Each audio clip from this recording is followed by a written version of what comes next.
नमस्कार दोस्तों, मैं राजेश कुमार बंसल। बंसल माइक्रोग्रीन्स कुरुक्षेत्र। जैसा आप चाहते हैं और उसके लिए प्रयत्न करते हैं वैसा ही खुद को बना सकते हैं, लेकिन ऐसा करने में आवश्यक है मेहनत और लगन। लेकिन इसमें बहुत सी अड़चनें हैं, जिसमें सबसे बड़ी अड़चन है आपका स्वाद। शरीर का सबसे छोटा हिस्सा है जीभ, जो हमें हर प्रकार के स्वाद से अवगत करवाती है, और हर जीव अपने स्वाद के अनुसार अपने भोजन का चयन करता है। इसी का फायदा उठाते हैं बिजनेसमैन, जो आपको बेहतर से बेहतर स्वाद देने का लालच देकर कोई भी कचरा तक आपको बेचने में गुरेज नहीं करते। और अधिकतर लोग स्वाद के लालच में उस कचरे से होने वाले नुकसान को अलग रखकर उस कचरे को अपने जीवन का हिस्सा बना लेते हैं।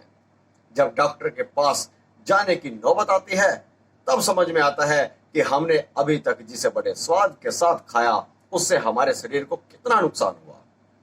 अब इसी नुकसान की भरपाई के लिए, या यह कहें कि किसी भी प्रकार के भोजन को आसानी से पचा लेने के लिए, शरीर में हुई तत्वों की कमी को पूरा करने के लिए, आपको अनियमित खान पान या प्रदूषण आदि से हुई हानियों से दूर रखने के लिए हम कुरुक्षेत्र में आपके लिए लाए हैं न्यूट्रिएंट से भरपूर fresh organic microgreens and sprouts.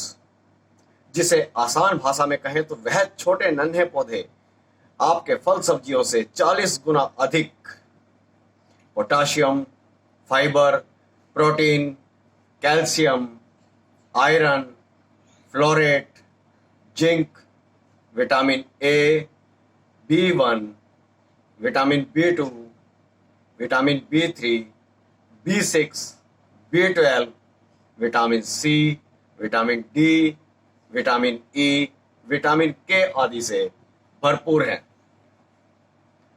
भारतीयों के लिए हो सकता है यह माइक्रोग्रीन शब्द नया हो, लेकिन अनेक देशों में यह 40 वर्षों से प्रयोग किया जा रहा है। यदि आप अपने बुजुर्गों से बात करें तो वे बता सकते हैं कि विभिन्न पौधों की नन्ही ताजा कोंपले भारतीय भोजन में पहले प्रचुर मात्रा में इस्तेमाल की जाती थी। धनिया, पुदीना जैसे छोटे रहने वाले पौधे आज भी भारतीय व्यंजनों की शान हैं। और जैसे धनिया, पुदीना आदि को बहुत प्रकार के विभिन्न व्यंजनों में इस्तेमाल किया जाता है, वैसे ही स्प्राउट्स और माइक्रोग्रीन्स को भी भोजन में विभिन्न प्रकार से इस्तेमाल किया जा सकता है। अब बात करते हैं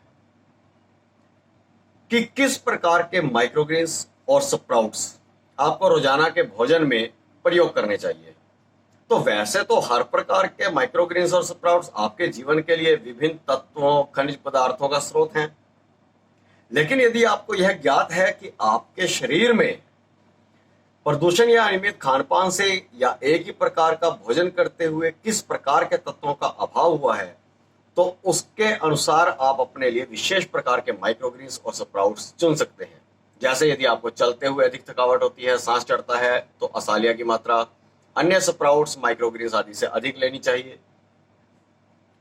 पाचन तंत्र की यदि कमी की बात करें, या पैर के तलवों में जलन रहती हो, या खट्टे डकार, पेट में दर्द आदि के लिए, तो आप इस रेडिश को अपने जीवन का हिस्सा बना सकते हैं।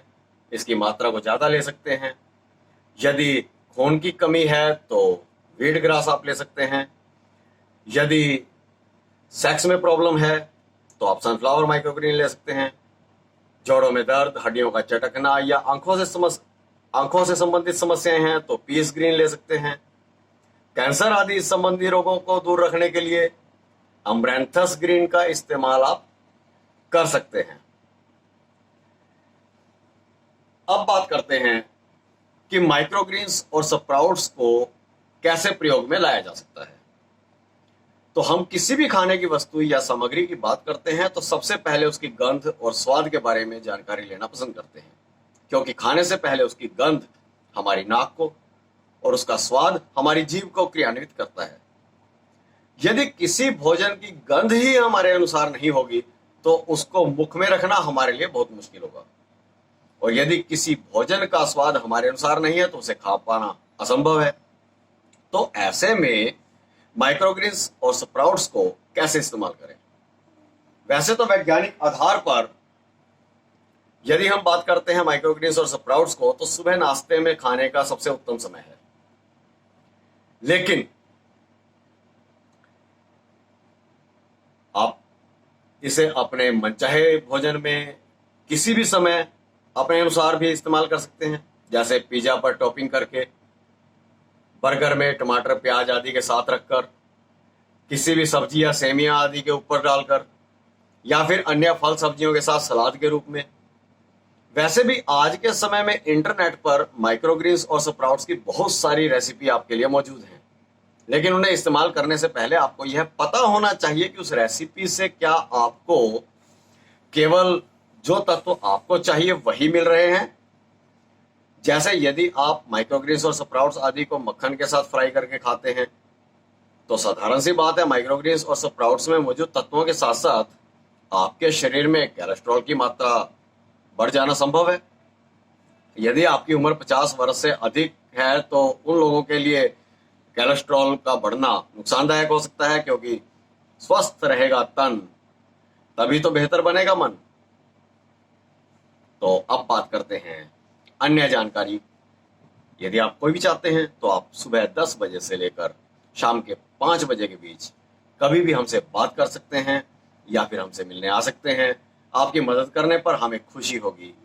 तो अगली वीडियो तक फिलहाल आप हमें इजाजत दीजिए। धन्यवाद। नमस्कार।